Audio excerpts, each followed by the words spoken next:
This is our House of Representatives. We're 151 legislators, lots of Democrats, a few Republicans get together every other year and work with us very closely in the budget. The budget's the document that sets your priorities for the state, and they have 151 different points of view. I'm sure of that, but working very closely with, I'm not sure that's always going on in Washington. I mean, right now they're trying to figure out the budget and trying to cut the deficit, do all the things that we need to do.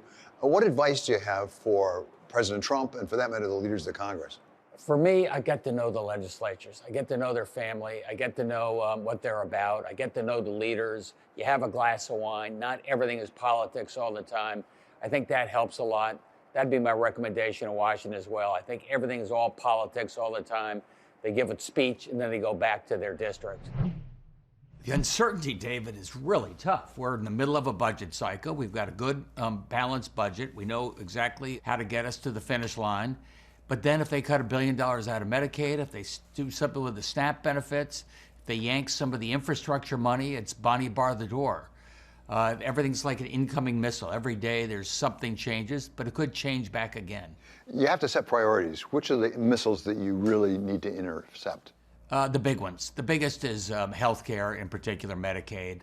That's about $10–11 billion out of this budget, half paid for by the federal government.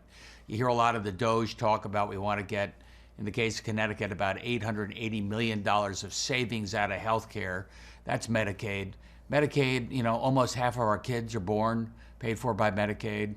You know, over 2/3 of our folks in our nursing homes are paid for by Medicaid. So I got to watch that very carefully. Do you have a sense that there's a deal to be made on some of these things? I mean, President Trump's autobiography was The Art of the Deal.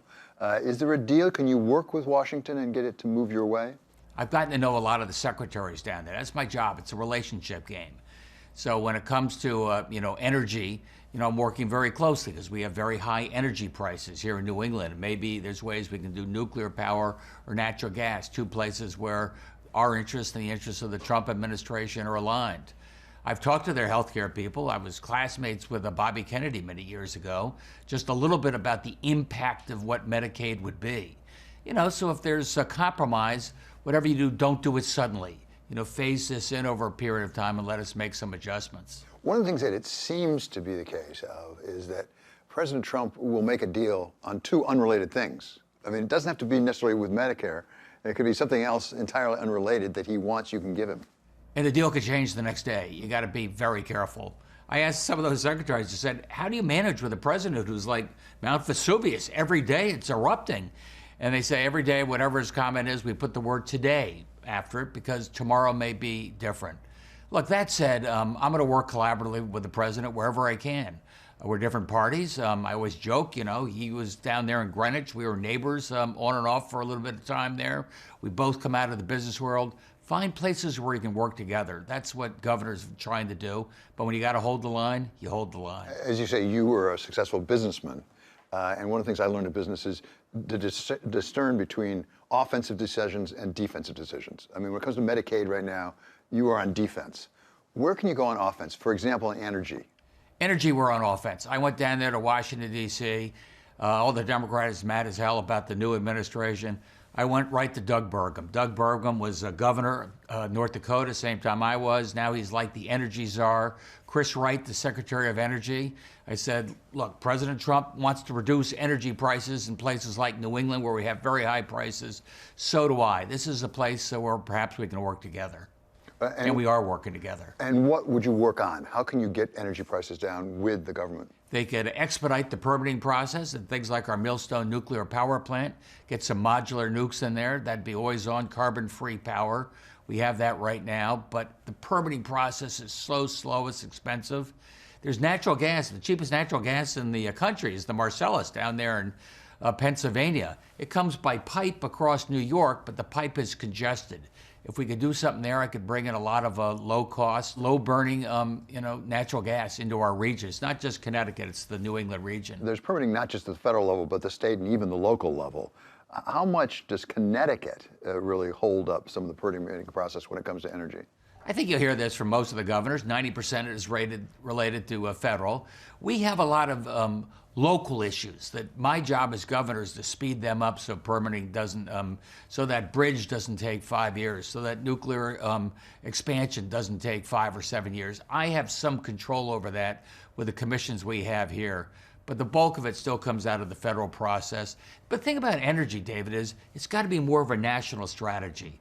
I mean, for me to do energy, I'm bringing in LNG from Europe, I'm bringing in natural gas from the Marcellus, but we're going through other states. We have to be able to regionalize that in a more productive way. You've had a reputation of being pro-business, really trying to make Connecticut friendly to business. President Trump says he'd like to do that too. What's the route for him to do that? Is he pursuing that route? I don't think so. I mean, what business likes, what consumers like, what governors like is a little bit of predictability and certainty. And that's the opposite of what we have right now coming out of Washington. It's pretty tough. I talked to Pratt & Whitney, I talked to EB, I talked to our big manufacturers about their future investment plans. And basically, I think we have to wait and see what the tariff situation is, don't we? We have no idea what the lay of the land's going to be. I told you how tough it is for a governor to budget when you just don't know what your federal revenue stream. You have no idea what your federal revenue stream is going to be. You may not know for months. How do tariffs potentially affect Connecticut?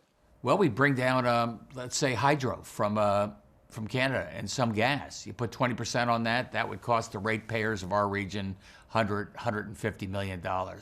Pratt & Whitney, they make the jet engines. They import about, say, $3 billion of spare parts or parts from Canada. 20% on that, $600 million. The F-35 starts getting a little more expensive. Could Connecticut benefit? I mean, President Trump says that the goal of the tariffs is to have people make things in the United States. Could you benefit by actually having some foreign companies do more manufacturing in Connecticut? Yeah, that's a good question.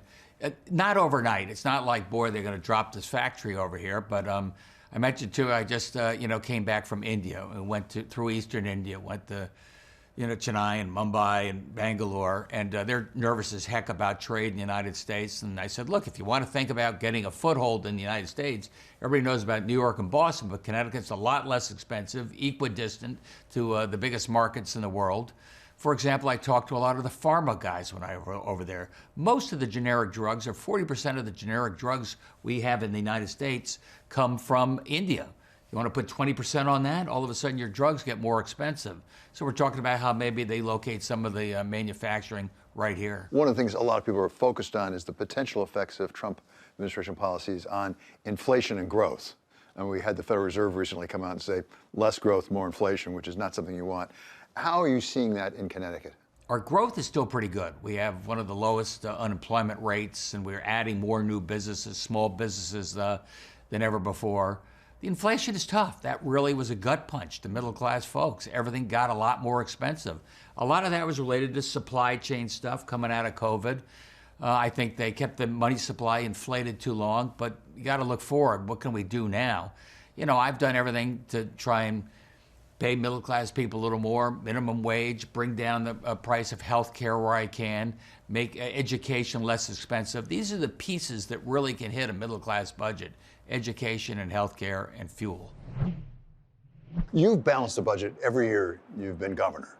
And as far as I can tell, often it's through a combination of cutting some costs and also raising some taxes in some places.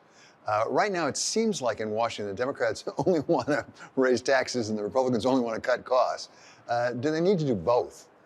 I think the biggest thing for us, David, is growth. We've had good, strong economic growth every year. That allows me to put more money into education and more money into transportation and cut taxes for the middle class. And that's what we're able to do. Before I got here, every year was sort of herky-jerky. Nobody knew what to expect, a little bit like what we see in Washington right now. Here, that constancy is giving people the confidence to invest.